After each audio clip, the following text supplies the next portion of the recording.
കൂട്ടുകാരെ, welcome back to my YouTube channel. അപ്പോൾ എല്ലാവരും സുഖമായിട്ട് ഇരിക്കുകയെന്ന് വിചാരിക്കുന്നു. അപ്പോൾ ഇന്ന് ഞാൻ നിങ്ങളുമായിട്ട് ഷെയർ ചെയ്യാൻ പോകുന്നത് വേറെ ഒന്നുമല്ല, നല്ല അടിപൊളി സ്പെഷ്യൽ ആയിട്ടുള്ളൊരു ചിക്കൻ കറി ആണ്. പക്ഷേ ഇതിൻ്റെ യഥാർത്ഥ പേര് എന്ന് പറഞ്ഞു കഴിഞ്ഞാൽ ഹന്തി ചിക്കൻ കറി എന്നാണ് കേട്ടോ. പേര് കേട്ട് ആരും പേടിക്കേണ്ട, നല്ല അടിപൊളിയാണ്. മാത്രമല്ല ഉണ്ടാക്കാൻ വളരെ ഈസി ആയിട്ടുള്ള ചിക്കൻ കറിയാണ്. അപ്പോൾ എല്ലാവരും വീട്ടിൽ ട്രൈ ചെയ്യണേ.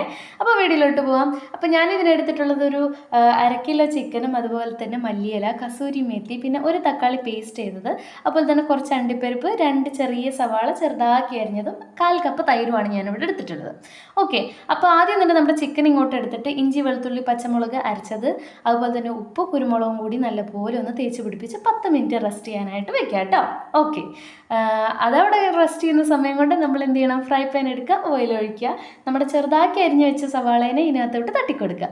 എന്നിട്ട് ഒന്ന് കളറ് മാറുന്നത് വരെ നല്ലപോലെ ഒന്ന് ഇളക്കി കൊടുക്കുക.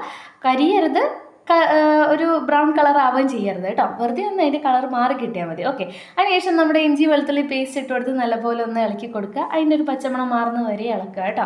അതിനുശേഷം നമ്മുടെ റെസ്റ്റ് ചെയ്യാൻ വെച്ചിട്ടുള്ള ചിക്കൻ ഇതിനകത്തോട്ട് തട്ടിക്കൊടുക്കുക. എന്നിട്ട് നമ്മുടെ ചിക്കൻ ഒന്ന് വെള്ള കളറാകും വരെ ഒന്ന് അങ്ങോട്ടും ഇങ്ങോട്ടൊക്കെ ഒന്ന് വഴറ്റി കൊടുക്കുക. അതിനുശേഷം മൂടി വെച്ച് 10 മിനിറ്റ് വേവിക്കുക കേട്ടോ. അതുപോലെ ആ സമയം കൊണ്ട് നമ്മൾ എന്ത് ചെയ്യണം, നമ്മുടെ അണ്ടിപ്പരിപ്പും തൈരും കൂടി നല്ലപോലെ പേസ്റ്റാക്കി അരച്ചെടുത്തിട്ട് വരണം കേട്ടോ. അപ്പോൾ ആ മൂടി വെച്ച ചിക്കൻ ഇതേപോലെ ഓയിലാണ്. ഓയിൽ ഇതേപോലെ തെളിച്ച് പുറത്തേക്ക് വരുന്ന സമയത്ത് നമ്മുടെ മഞ്ഞൾപ്പൊടിയും മുളക് പൊടിയും മല്ലിപ്പൊടിയും അതുപോലെ തന്നെ കുറച്ച് നല്ല ജീരകത്തിൻ്റെ പൊടിയും കൂടി ഇട്ട് കൊടുത്ത് നല്ലപോലെ മിക്സ് ചെയ്ത് വെക്കുക. അത് നമ്മൾ എന്ത് ചെയ്യണമെന്ന് വെച്ചാൽ കുറച്ച് നേരം വരെ മൂടി വെച്ച് വേവിക്കണം കേട്ടോ. അത് ഇതേപോലെ ഓയിൽ ഇങ്ങനെ തെളിഞ്ഞ് വരുന്നെന്ന് കാണുമ്പോൾ നിങ്ങൾ എന്ത് ചെയ്യണം, നമ്മൾ പേസ്റ്റ് ആയിട്ടുള്ള നമ്മുടെ തക്കാളി ഇതിനകത്തോട്ട് ഒഴിച്ചു കൊടുക്കണം.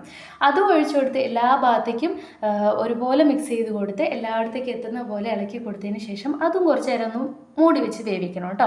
അത് വെന്ത് അതുപോലെ തന്നെ ഓയിൽ ഇങ്ങനെ മേലോട്ട് തെളിഞ്ഞ് വരുന്നത് വരെ നമ്മൾ ഒന്ന് വേവിക്കുക. അതിനുശേഷം തെളിഞ്ഞ് വരുന്നത് കണ്ടു കഴിഞ്ഞാൽ നമ്മൾ ഉറപ്പായിട്ട് നമ്മുടെ ഗരം മസാല പൗഡർ കുറച്ച് ഇട്ട് കൊടുക്കുക.